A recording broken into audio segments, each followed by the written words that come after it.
हमारे देश का जो सबसे लेटेस्ट कॉन्स्टिट्यूशनल अमेंडमेंट है 104th कॉन्स्टिट्यूशनल अमेंडमेंट एक्ट, वो किस बारे में बात करता है? इस 104th कॉन्स्टिट्यूशनल अमेंडमेंट एक्ट को 126th कॉन्स्टिट्यूशनल अमेंडमेंट बिल क्यों कहा जाता है?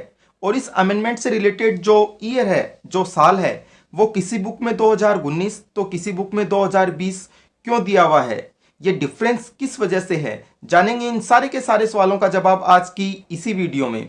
लेकिन सबसे पहले जानते हैं कि ये 104th कॉन्स्टिट्यूशनल अमेंडमेंट एक्ट बात किस बारे में करता है। इस अमेंडमेंट को अच्छे से समझने के लिए आपको एक बेसिक चीज पहले से पता होनी चाहिए कि जब से हमारा संविधान लागू हुआ है तब से ही, यानी 1950 से ही राष्ट्रीय स्तर पर जो लोकसभा होती है और राज्यों के स्तर पर जो विधानसभाएं होती हैं, इन दोनों ही लेवल पर दो तरह का पॉलिटिकल रिजर्वेशन दिया जाता रहा है हमारे देश में।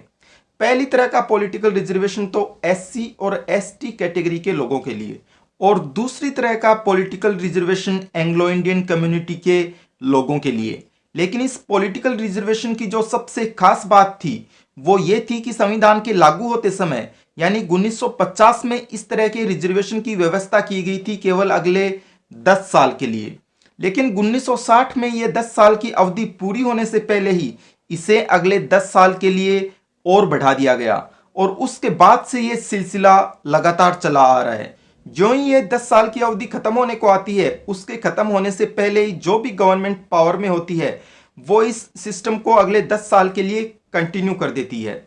हर 10 साल के लिए इस रिजर्वेशन को बढ़ाने की सबसे पहले शुरुआत हुई 8th अमेंडमेंट एक्ट के द्वारा 1959 में।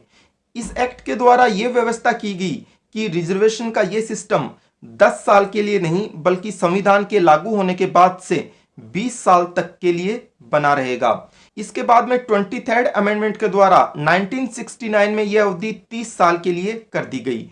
फिर 45th अमेंडमेंट के द्वारा 1980 में 40 साल कर दी गई। इसके बाद 62nd अमेंडमेंट के द्वारा 1989 में इसे बढ़ाकर 50 साल कर दिया गया। फिर 79th अमेंडमेंट के द्वारा 1999 में 60 साल कर दिया गया, और उसके बाद में 95th अमेंडमेंट के द्वारा 2009 में ये ड्यूरेशन संविधान के लागू होने से 70 साल तक कर दिया गया। इस पूरी लिस्ट में एग्जामिनेशन व्यू पॉइंट से आपके लिए दो ही अमेंडमेंट इंपॉर्टेंट हैं। पहला तो 8th कॉन्स्टिट्यूशनल अमेंडमेंट एक्ट, जहां से कि इस सिलसिले की शुरुआत हुई, और दूसरा 95th अमेंडमेंट, क्योंकि ये जो अमेंडमेंट है वो इस लिस्ट में 104th अमेंडमेंट से जस्ट पहले वाला अमेंडमेंट है। अब यहाँ पर आपको 95th कॉन्स्टिट्यूशनल अमेंडमेंट एक्ट पर ध्यान देने की जरूरत है। इस अमेंडमेंट का इफेक्ट ये हुआ कि संविधान का जो आर्टिकल 334 था वह इस अमेंडमेंट के बाद ये कहने लग गया कि एससी एसटी और एंग्लो इंडियन कम्युनिटी के लिए जो रिजर्वेशन है लोकसभा में और विधानसभाओं में, वह संविधान के लागू होने के बाद से 70 साल तक बना रहेगा। इसका मतलब ये हुआ कि जनवरी 2020 तक तो ये रिजर्वेशन बना रहेगा और उसके बाद में नहीं। इसलिए गवर्नमेंट के लिए जरूरी था कि अगर वह इस रिजर्वेशन को कंटिन्यू रखना चाहती है तो जनवरी 2020 से पहले पहले कोई कॉन्स्टिट्यूशनल अमेंडमेंट लेकर आए आर्टिकल 334 में। लेकिन यहां पर गवर्नमेंट की जो पॉलिसी थी एससी एसटी के रिजर्वेशन के लिए और एंग्लो इंडियन कम्युनिटी के रिजर्वेशन के लिए वो अलग अलग थी। एक तरफ गवर्नमेंट जहां एससी एसटी के रिजर्वेशन को तो अगले 10 साल के लिए बढ़ाना चाहती थी, वहीं दूसरी तरफ एंग्लो इंडियन का जो रिजर्वेशन था उसको कंटिन्यू नहीं करना चाहती थी। इसलिए गवर्नमेंट ने आर्टिकल 334 में एससी एसटी के रिजर्वेशन से रिलेटेड जो स्टेटमेंट है उसमें तो ये लिख दिया कि संविधान के लागू होने से बाद के 70 साल की जगह 80 साल तक ये रिजर्वेशन बना रहेगा। जबकि एंग्लो इंडियन कम्युनिटी के रिजर्वेशन से रिलेटेड जो स्टेटमेंट था उसमें कोई भी चेंज नहीं किया, वह वैसा का वैसा ही पड़ा रहा जैसा कि 95th अमेंडमेंट के बाद था। और ये आप जानते ही हैं कि 95th अमेंडमेंट के बाद तो सिर्फ इतना ही लिखा हुआ था कि एंग्लो इंडियंस का रिजर्वेशन संविधान के लागू होने के बाद से केवल 70 साल तक के लिए बना रहेगा। तो अब इसका अर्थ ये हुआ कि एससी एसटी का रिजर्वेशन तो जनवरी 2020 के बाद से अगले 10 साल के लिए बना रहेगा, और एंग्लो इंडियन कम्युनिटी का जो रिजर्वेशन था लोकसभा में 2 सीट का और 14 राज्यों की विधानसभाओं में 1-1 सीट का, वह हमेशा के लिए खत्म हो जाएगा जनवरी 2020 के बाद से।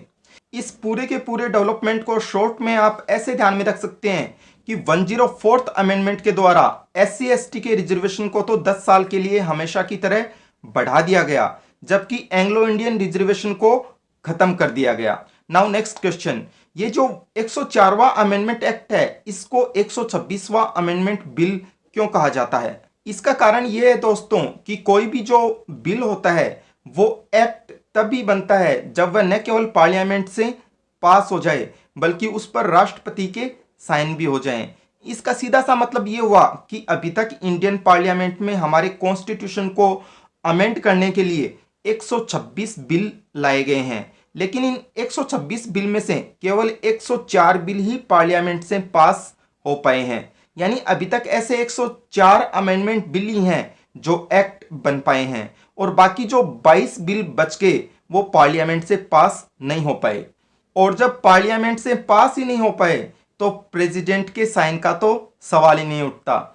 इस वजह से इन 22 बिल को सिर्फ बिल ही कहा जा सकता है, एक्ट नहीं कहा जा सकता। इसलिए ये अमेंडमेंट एक्ट तो हो गया 104वें नंबर का, जबकि अमेंडमेंट बिल हो गया 126वें नंबर का।